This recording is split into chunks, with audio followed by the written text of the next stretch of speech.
A large and stately fish, he will breed in rivers and ponds, but loves best to live in ponds, and where, if he likes the water and the air, he will grow to be not only very large, but as fat as a hog. That's how Isaac Walton described the bream over 350 years ago. And today, Ray and I hope to catch a pig-sized bream of our own, here on the River Stour in Dorset. And to help us with this quest is a man with a bit of a reputation for catching fish in these parts, Chris Holly.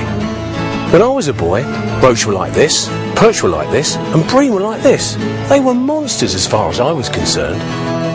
Normally Chris is inundated with requests from people seeking chub and barbel, species which this river has a growing reputation for. And he obviously knows what he's doing, because he's caught more double-figure barbel than anybody I've ever met. I think it was 170 at the last count.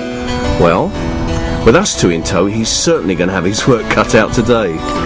God, it's bloody nerve-wracking, this fishing, isn't it? Day after day, the suspense and the tension. Go and get my paper, will you?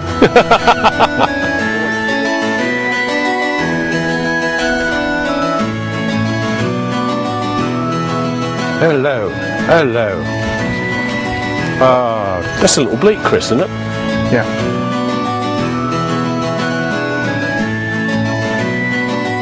That's the sort of thing my boyhood dreams were made of, yeah? Don't get me wrong, it's always entertaining to watch Ray catching fish, for the novelty value, if nothing else. But we're still not getting the bream we've set our hearts on. If Mr. Walton were with us today, what we're doing would, I think, make perfect sense to him. First of all, you've got to find where the fish are. Well, Chris has already done that for us. On a hot summer's day, Isaac says they will return to their favourite swim about 4 o'clock in the afternoon, where most of them will be on the riverbed feeding. Now, to identify that spot, he writes, 1 or 2 will lie on the top of the water, rolling and tumbling themselves, whilst the rest are under him at the bottom, and so you shall perceive him to keep sentinel.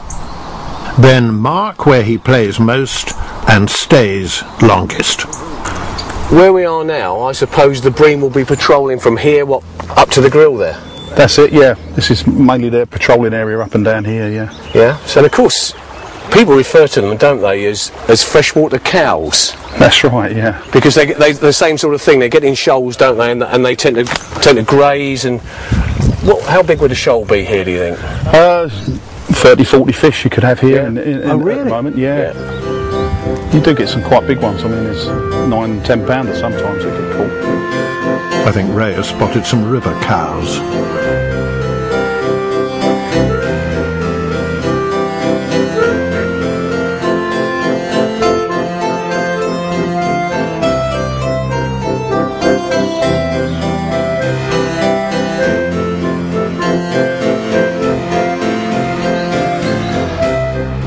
Isaac says there are lots of good baits for catching bream. Old favourites like brown bread and honey and the ever-reliable worm. But as usual, he always suggests something a little more exotic, such as a paste made from young wasps, which have been baked in the oven. Well, rather than cause any problems at home, I thought I'd settle for the worm. Yep, he's got one. Well done, that man. I think you've got it's a perch, is it a perch? I think you've caught a perca fluviatilis. Thank you, Chris. There you go, sir. Right. It's a nice fish and it's got extra stripes on it with the weed, isn't it? What you got to be careful of with those spiky fins on them. Yeah. You catch your thumb on those. So. They are really, really savage, aren't they? They really are armour-plated, aren't they? Yeah. Beautiful. Okay. They're getting bigger. Getting bigger, yes. And first fish for me. Thank you, Chris. Hasten to add as well, it's probably bigger than all the ones that Ray have caught, but Put together. You two dreamers made me laugh. Chris and I are using casters which we're sticking in swim feeders, laying hard on the bottom.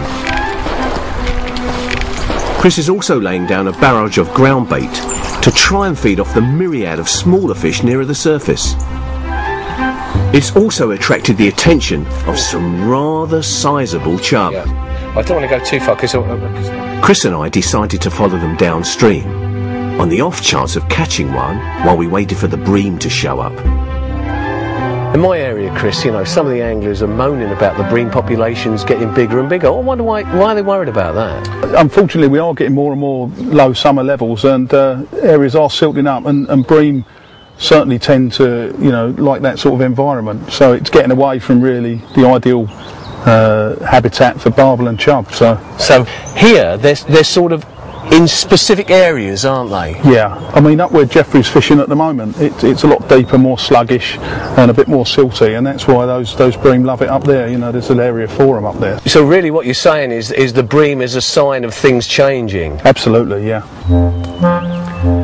Isaac recommends baiting the swim the night before and to start fishing early the next morning.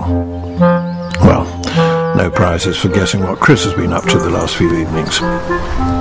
He also suggests using 3 rods, placing one over the ground bait and the other 2 about a yard either side. Then you stick your rods in the ground and wait out of sight. But, he writes, try and keep out of sight, as they have a cunning watchman and are watchful themselves too. Now, this cunning watchman, or sentinel as he calls him earlier, makes it sound like the fish are actually posting a lookout. Whether that's what Walton really meant or not, we'll never know. In reality, what happens is, like with many shoals of fish, there are always a few strays around the edges, and it's probably those that you will see, and if they get spooked, the message soon gets around. Well, obviously, word has already got out, as they're not putting in an appearance.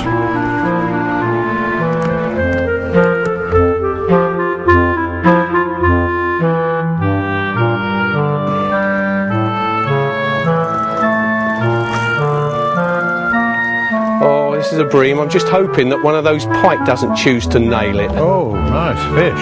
It is quite a nice fish, actually. Can you get the net, please, Chris? Yep, he's there. That's quite a nice fish, isn't it? Unfortunately, I just see a shadow behind it then. I'm going to tell you something now. I've tried so hard for this. If my heart can go much faster, I'd be in a Formula 1 car. Keep it up, keep it up. Yeah, I'm keeping it up. Keep it up. Well We have a bream. You come good. Good. Oh boy. Well done. Well, ain't it, Chris? Congratulations. Terrific. That's a nice fish, isn't it? Lovely, isn't it? That's a bronze bream, isn't it? It is, yeah. It's a lovely fish. They're very dark, aren't they? So you can imagine if they're on the bottom there, they're hardly perceptible. There's a little hump just in front. It's got a little notch out of it, yeah. Probably, what, a heron? Possibly, yeah. Possibly a heron bite Yeah. when he was younger, but it's well healed, isn't it? Yeah. What are you going to give me for him? He's probably £4. I was thinking more about half the fee. No, that's nice. Okay. I'll tell you what, it's the first bream I've caught in many a long time, that is. Good. And there's not been many much more welcome, I can tell you that for nothing. Well, you can now make my day by going back in very, very sedately to join your mates. Thank you very much for making an appearance.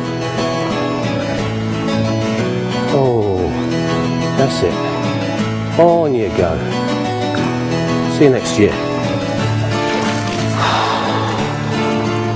Job.